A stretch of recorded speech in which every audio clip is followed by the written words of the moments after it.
Liverpool are not back in action now for a little while, but that doesn't stop the news slowing down with regards to the club. In today's video, we'll discuss all the latest Liverpool news from the last 24 hours. That includes Gary Neville's latest meltdown. There is so much to cover in today's video. And hello everybody, welcome back to the channel guys. I hope you're all well. Before we do get into today's video, as always, please do smash that like button and subscribe to the channel for daily Liverpool content. The first real developments have been made in Jordan Henderson's attempts to depart Saudi Arabia, though this club insists the ex-Liverpool captain will not leave. It is over a week since the news emerged that Henderson wanted out of Saudi Arabia, just 6 months after a shock move away from Liverpool. The reaction has been predictable, with few left surprised that the 33-year-old is dissatisfied with the standard of football and small crowds in the Saudi Pro League, and even fewer sympathetic after he chased the money out there. It was reported that Henderson was looking to return to the Premier League, or at least Europe, with the possibility of an initial loan deal, but there has been no suggestion of interest from any side in the English top flight, with his only concrete suitors being Ajax. Ajax manager John van Schip told ESPN Netherlands on Sunday that there is serious talk going on with Henderson. He said he still has some things to arrange in Saudi Arabia. It could be a nice match, it's no secret that we could really use that type of player, other guys can benefit from that too. A further report from Volleyball International claims that Henderson was approaching a personal agreement with the Eredivisie side, who are prepared to go far financially as they seek a permanent deal.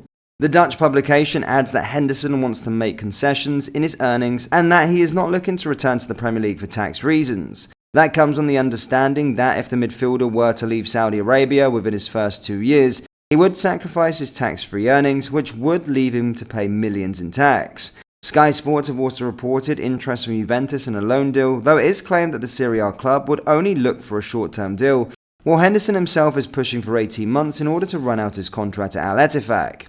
Either way, LFC News understands that Al Ettifaq are prepared to resist attempts by Henderson engineering a January departure.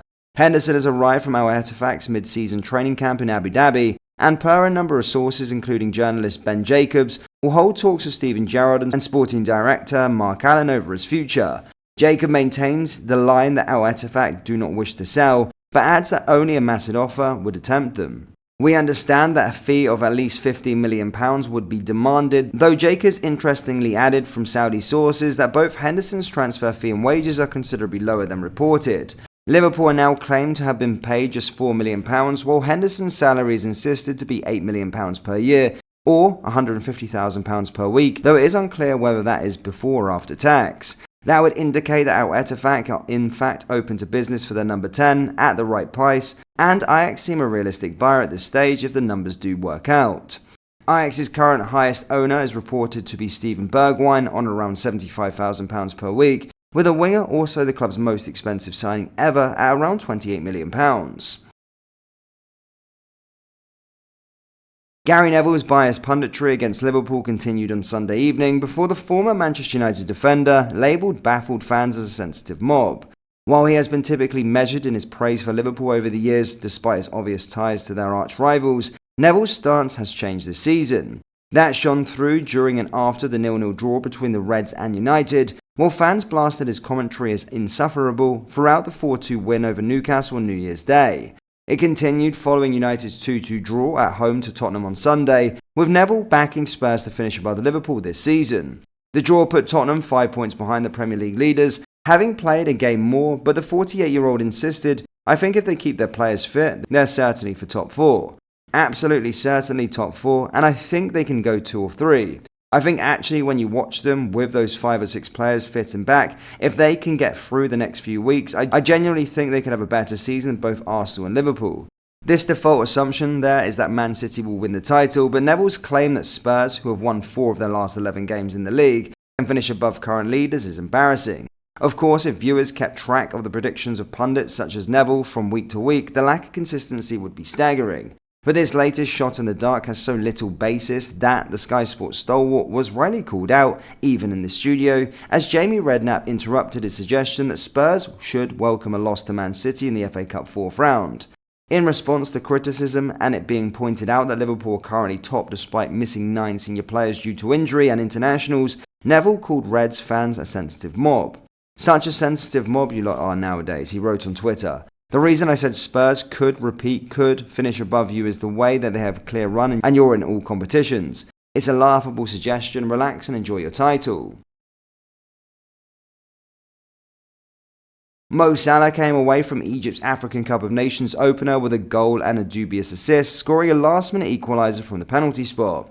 Egypt are widely considered one of the favourites to win this year's AFCON, though, true to the tournament's heritage, things did not pan out as predicted on Sunday. Up against Mozambique in their Group B opener, they took the lead just after 2 minutes through Nantes striker Mustafa Mohamed, with Salah credited with an assist. In reality, the Egypt captain assist was a mishit shot and scuffed into the path of Mohamed, who swiveled and fired it home to make it 1-0 early on. Both sides had further chances in the first half, with Salah tasked with creating from a slightly deeper role behind the striker, but the next goal came after the break. There were in fact two in quick succession from Mozambique, with Witty and Clesio Bacau turning the tie on its head and threatening an upset. Salah had the opportunity to level with 82 minutes on the clock, but his volley was skewed wide only for Egypt to be handed a penalty in stoppage time. A lengthy VAR check led to Salah stepping up to the spot, and amid scrutiny over his penalty record, he hammered it in off the post. That will prompt debate over whether it was fortune or expertise, with the 31-year-old having also seen a spot kick hit the bar and going off the goalkeeper's backside in a warm-up friendly against Tanzania. But matters not for Egypt, who salvaged a point in dramatic circumstances to kick off the group stage. After the first round of fixtures, they sit second in Group B, with Cape Verde top after sealing a shock victory over Ghana late on Sunday night. Details of next season's Liverpool kits have leaked online, with the latest update bringing a new grey and yellow training kit compared to McDonald's uniforms.